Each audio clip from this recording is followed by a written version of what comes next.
Shalom jemaat yang dikasih Tuhan. Puji Tuhan pada saat ini kita masih beribadah secara online. Sekalipun di dalam pandemi COVID-19 ini, di dalam masa PSBB, di dalam masa new normal ini, kita percaya Tuhan tetap menjawab doa saudara. Dan Tuhan memberkati setiap ibadah kita.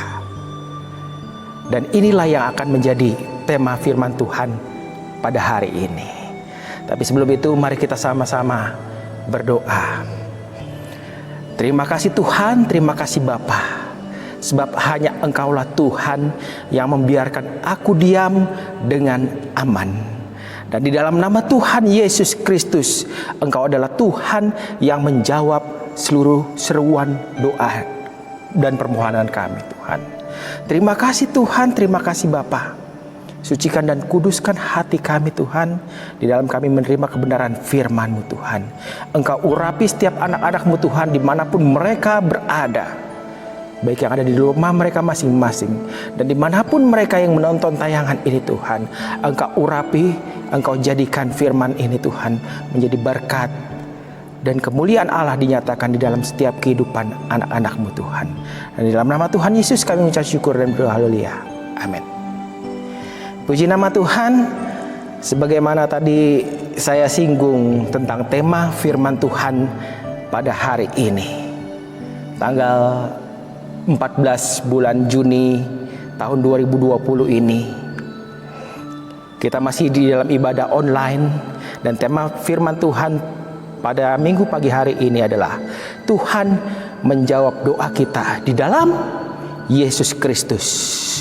Kita langsung saja buka di dalam firman Tuhan, di dalam kebenaran firman Tuhan pada Matius pasal 5 ayat yang ketiga. Berbahagialah orang yang miskin di hadapan Allah, karena merekalah yang empunya kerajaan surga. Dan di sini mungkin saudara bertanya-tanya, tema firman Tuhannya adalah Tuhan menjawab doa kita di dalam Yesus Kristus. Tetapi apa hubungannya dengan ayat firman Tuhan yang tadi kita baca? Apa yang menjadi korelasi antara jawaban Tuhan di dalam Kristus Yesus dengan khotbah Yesus yang pertama kali di bukit? Ya, firman Tuhan yang tadi kita baca adalah khotbah Yesus pertama kali di bukit. Ya. Dan pada saat ini kita mau melihat sejarah kerajaan Israel. Mulai daripada zaman Salomo yang begitu terkenal dengan kekayaan dan hikmat yang dari Tuhan, sampai akhirnya ketika Salomo mengakhiri masa pemerintahannya kembali kepada pangkuan Bapa dan diteruskan oleh anaknya. Dan pada akhirnya kerajaan Israel ini terpecah menjadi dua. Yang di utara dengan ibu kota Samaria, ya, dan yang selatan dengan ibu kota Yerusalem, atau kita kenal dengan kerajaan Yehuda yang dipimpin oleh Rehabeam, dan yang di utara dipimpin oleh Yerobeam. Dan kita, sebagaimana kita ketahui, Yerobeam ini melakukan yang jahat di mata Tuhan. Dia membuat dua patung lembu emas untuk disembah. Dan mengapa? Apa yang menjadi alasan Yerobeam ini membuat dua buah patung lembu emas yang ditaruh di Betel dan ditaruh di Kuildan? Ya, apa yang menjadi alasan? Ya, kita melihat tradisi bangsa Israel di dalam peribadatan mereka. Mereka beribadat datang ke bait Allah yang kita kenal dengan bait Allah, bait Allahnya Salomo, yang Salomo bangun, yang ada di Yerusalem, artinya di Israel bagian selatan, di kerajaan Yehuda, ya, yang pada saat itu ketika terpecah bait Allah itu ada di Yerusalem, masuk bagian kerajaan Yehuda. Dan Yerobeam ini khawatir. Yerobeam ini khawatir kalau pengikutnya ini akan berbalik kepada kerajaan Yehuda. Karena di dalam peribadatan mereka memberikan persembahan korban ukupan di dalam bait Allah. Dan pada akhirnya Yerobeam ini membuat 2 patung lembu emas untuk disembah, ya.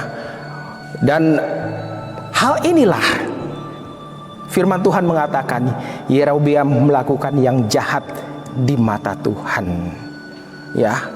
Sampai pada akhirnya Tuhan mengizinkan kerajaan Asyur ini menghabisin kerajaan Israel di bagian utara ini, termasuk 10 Israel yang dilenyapkan.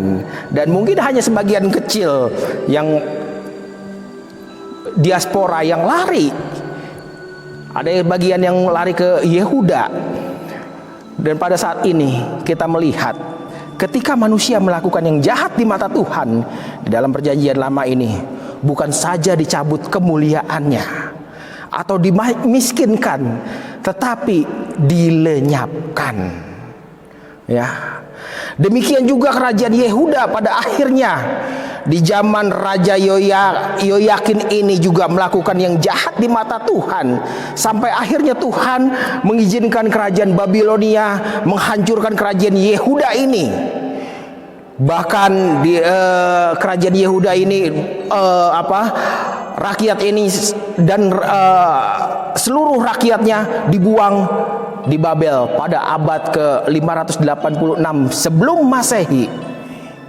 Dan pada akhirnya juga pada zaman Raja Zedekia, bait Allah Salomo ini dijarah dan dibakar habis.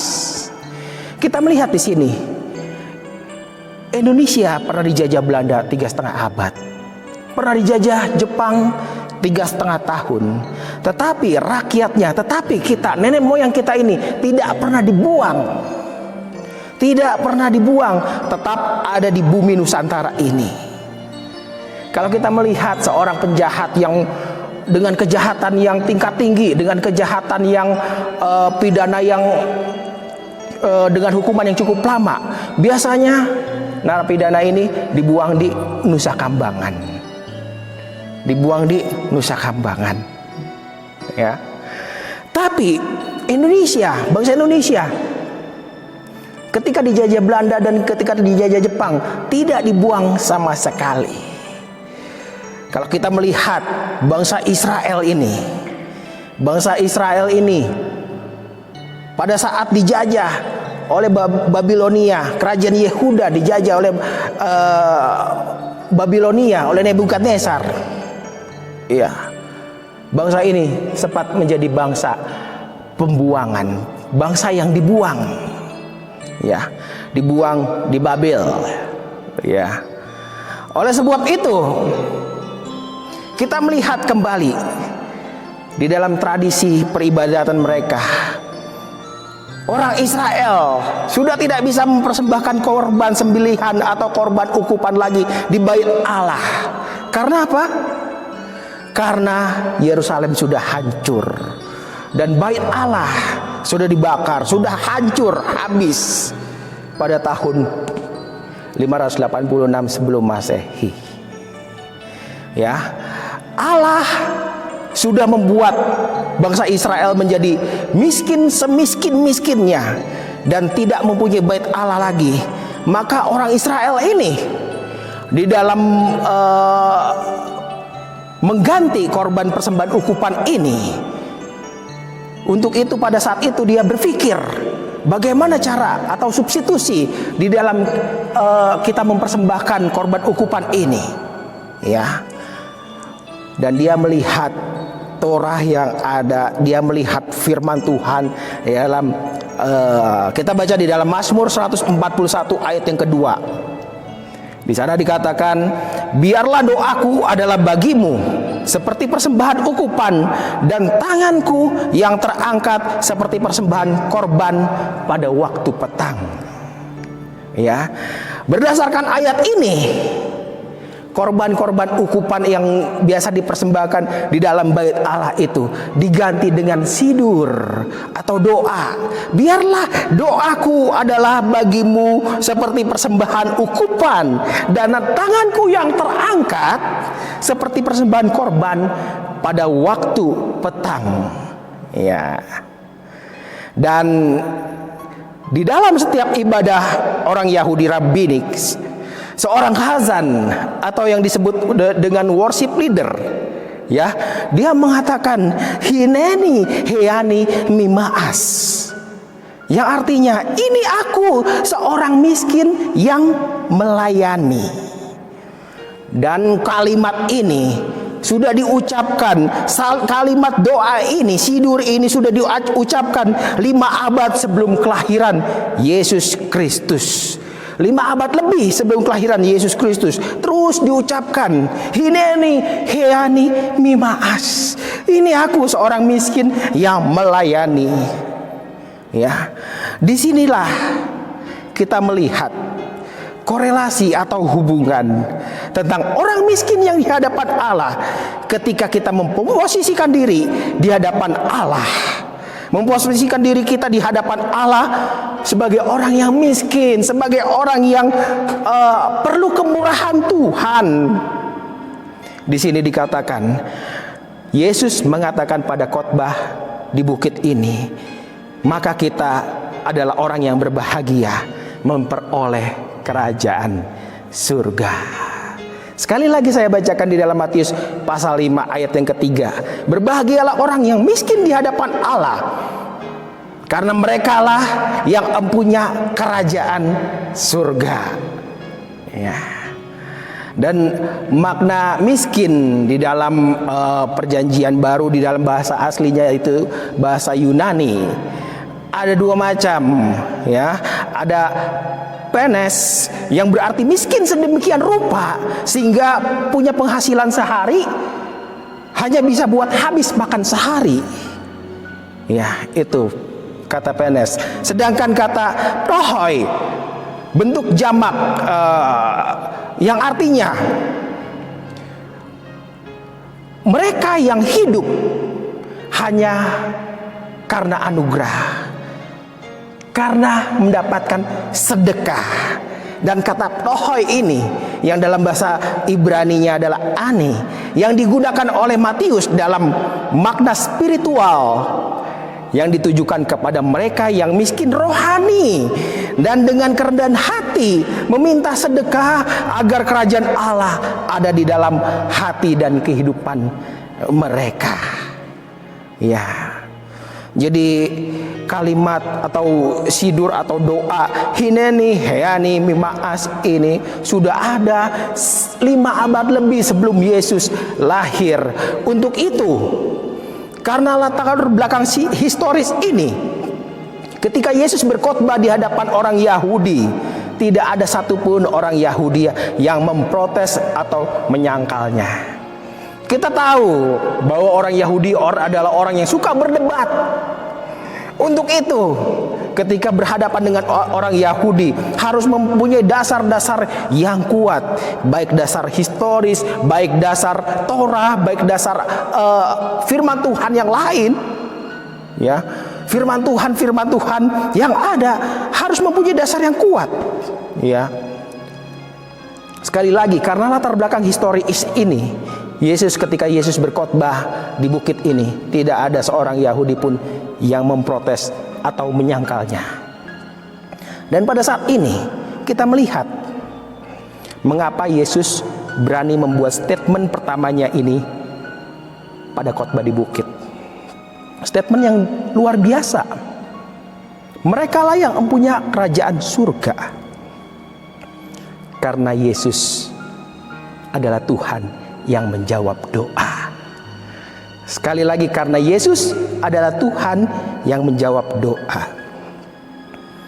Kalau kita melihat pembuangan bangsa Israel di Babel, dan bangsa Israel ini merendahkan diri di hadapan Allah, maka 70 tahun kemudian, yaitu sekitar tahun 515 atau 516 sebelum Masehi, Tuhan mengizinkan bait Allah itu dibangun kembali melalui Raja Kores. Tuhan pakai, ya, di zaman Nabi Hagai. Ya, sekali lagi, Yesus adalah Tuhan yang menjawab doa. Tuhan yang berkuasa atas segalanya.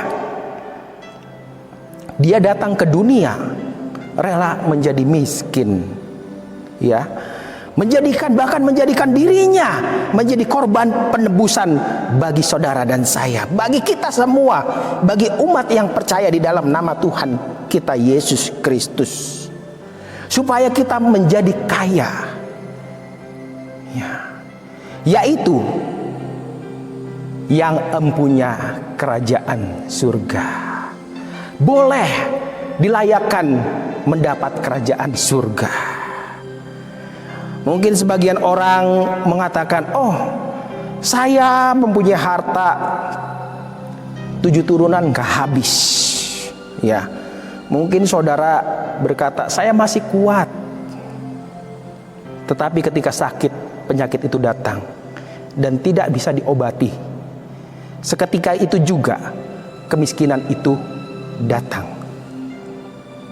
Jadi di dalam kehidupan saudara dan saya, di dalam kehidupan kita, tidak ada satupun yang kita bisa sombongkan.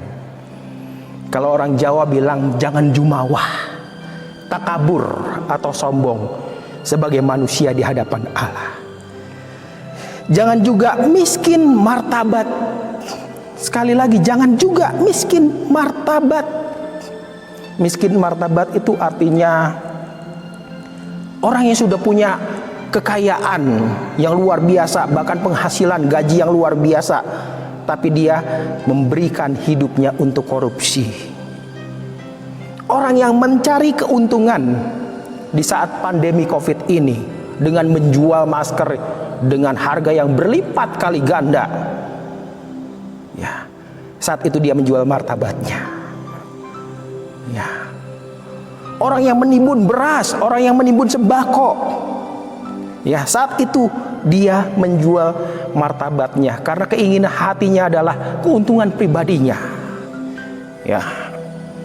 Di dalam kehidupan saudara sekalian, Amsal 4 ayat 23 mengatakan, jagalah hatimu dengan segala kewaspadaan, karena dari situlah terpancar kehidupan. Dan di dalam kehidupan kita juga, apalagi di masa pandemi ini, kita jangan pernah miskin dengan ilmu pengetahuan. Jangan pernah miskin dengan ilmu pengetahuan. Amsal 1 ayat 7, takut akan Tuhan adalah permulaan pengetahuan, tetapi orang bodoh menghina hikmat dan didikan. Sekali lagi, terlebih pada saat ini kita di masa new normal, melewati pandemi COVID-19 ini, di mana kita hidup dengan virus yang tidak terlihat. Jangankan perusahaan, negara pun bisa runtuh. Untuk itu pada saat ini kita mau datang pada Tuhan dengan segala kerendahan hati kita, memposisikan ayat ini. Berbahagialah orang yang miskin di hadapan Allah, karena tanpa kemurahan Tuhan,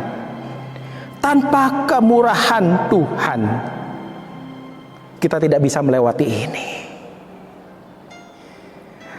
Sekali lagi, ayat ini, berbahagialah orang yang miskin di hadapan Allah, karena merekalah yang empunya kerajaan Allah. Pengakuan iman, tanpa kemurahan Tuhan kita tidak bisa hidup, apalagi kehidupan yang kekal di balik kematian. Pada saat ini, sekali lagi, bawa dirimu dengan kerendahan hati di dalam setiap ibadah kita, di dalam setiap penyembahan kita kepada Tuhan. Akui Tuhan di dalam segala lakumu, maka Ia akan meluruskan jalanmu. Pada saat ini, apa yang menjadi pergumulan di dalam kehidupan saudara? Tuhan Yesus adalah Tuhan yang menjawab doa kita semua. Untuk itu Tuhan Yesus juga memberikan formula kepada kita, kepada saudara dan saya. Dalam Matius pasal 7 ayat yang ke-7, mintalah maka akan diberikan kepadamu, carilah maka kamu akan mendapat, ketoklah maka pintu akan dibukakan. pada saat ini, ketika kita datang dengan kerendahan hati kita, mengaku di hadapan Allah tanpa anugerah Allah, tanpa sedekah Allah, tanpa kemurahan Allah, kita tidak bisa hidup. Dan pada saat itu, saudara sedang mencari Allah. Saudara sedang mengetuk pintu hati Allah. Dan saya percaya, orang yang seperti inilah, kita semua yang seperti inilah, yang empunya kerajaan surga. Sekali lagi, saya bacakan firman Tuhan, berbahagialah orang yang miskin di hadapan Allah, karena mereka lah yang empunya kerajaan surga. Dan Tuhan memberkati. Kita sama-sama berdoa. Terima kasih Tuhan, terima kasih Bapa, buat kemurahan-Mu yang lebih dari hidup di dalam kehidupan kami Tuhan. Ampuni Tuhan atas segala kesombongan kami. Ampuni Tuhan atas segala kedegilan hati kami Tuhan. Pada saat ini kami mau datang merendahkan diri di hadapan-Mu Tuhan. Kami berdoa untuk bangsa dan negara kami Tuhan, di dalam melalui masa-masa yang sulit ini Tuhan. Kami percaya Engkau tetap bekerja di dalam segala perkara untuk mendatangkan kebaikan bagi setiap kehidupan kami Tuhan. Terima kasih Tuhan, berkati umat-Mu Tuhan, dimanapun mereka berada Tuhan, biar nama Tuhan dipermuliakan. Terima kasih Tuhan, ajar kami Tuhan, mempersembahkan hati kami Tuhan, di dalam kehidupan kami, supaya kemuliaan Tuhan nyatakan di dalam setiap kehidupan kami Tuhan. Terima kasih Bapa, terima kasih Tuhan, buat kemurahan Tuhan lebih dari hidup.